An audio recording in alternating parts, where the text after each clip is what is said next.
ಎಲ್ಲ ಹೇಳ್ಕೊಂಡು ನನ್ನ ಕಡೆಯಿಂದ ಒಂದು small suggestion and request.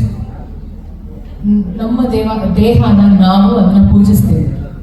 This is our life, this is my ಬಾಡಿನ ನಾನು ಯಾಕೆ ಬೇರೆಯವ್ರಿಗೋಸ್ಕರ ಅಯ್ಯೋ ಅವ್ರನ್ನ ಹೇಳಿದ್ರ ಓಕೆ ಡಿಪ್ರೆಷನ್ ಹೋಗ್ಬೇಕು. ನನಗೆ ಗೊತ್ತು ವಾಟ್ ಐ ಆಮ್ ಡೂಯಿಂಗ್ ಅಂತ every day, what I eat, how I work out. And ಇನ್ನೊಂದೇನು ಗೊತ್ತಾ, ಕೆಲವ್ರಿಗೆ 5 ಅವರ್ ನಿದ್ದೆ ಮಾಡಿದ ತಕ್ಷಣ ದಪ್ಪ ಆಗ್ತವೆ, ಕೆಲವ್ರಿಗೆ ಕರೆಕ್ಟಾಗಿ 8 ಅವರ್ಸ್ ನಿದ್ದೆ ಮಾಡಲೇಬೇಕಾಗುತ್ತೆ. ಆ್ಯಂಡ್ ನಾನು ಹೇಳ್ತೀನಿ ನನಗೆ ಅದು ಇರಲೇಬೇಕು.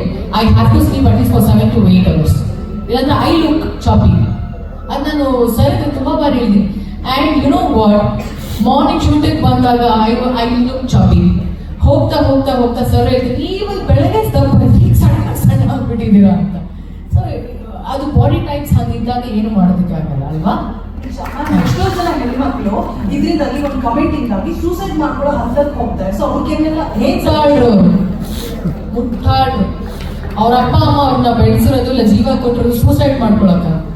ನನಗಂತೂ ಇದ್ರ ಬಗ್ಗೆ ನಾನು ಕಾಮೆಂಟೇ ಮಾಡಕ್ ಹೋಗಲ್ಲ. ಸೂಸೈಡ್ ಮಾಡ್ಕೊಂಡಿರೋರ ಬಗ್ಗೆ ನಾನು ಮಾತಾಡಕ್ಕೆ ಹೋಗಲ್ಲ, ಬಿಕಾಸ್ ಅವ್ರಿಗೆ ಅರ್ಹತೆನೇ ಇಲ್ಲ. ಒಂದು ಜೀವ ಯಾರೋ ಏನೋ comment god this negative comments ಅನ್ನೋದು ಹೆಂಗಾಗ್ಬಿಟ್ಟಿದೆ ಅಂದ್ರೆ, ಯಾಕೆ ಎಲ್ರು ನೆಗೆಟಿವ್ ಕಾಮೆಂಟ್ಸ್ ಕಿವಿ ಕೊಡ್ತಿದ್ದಾರೆ? ಏನಕ್ಕೆ? ಮಾತಾಡ್ತಾನೆ ಇರ್ತಾರೆ. ಯಾರೋ ಒಬ್ಬ ನನಗೆ ಇಡಿಯಟ್ ಅಂತ, ನಾನು ಇಡಿಯಟಾ? am I idiot?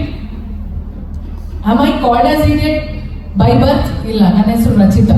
You call me Rachita, I respond to you. You call me idiot, sorry, get lost. Last question, Manju sir, last question please.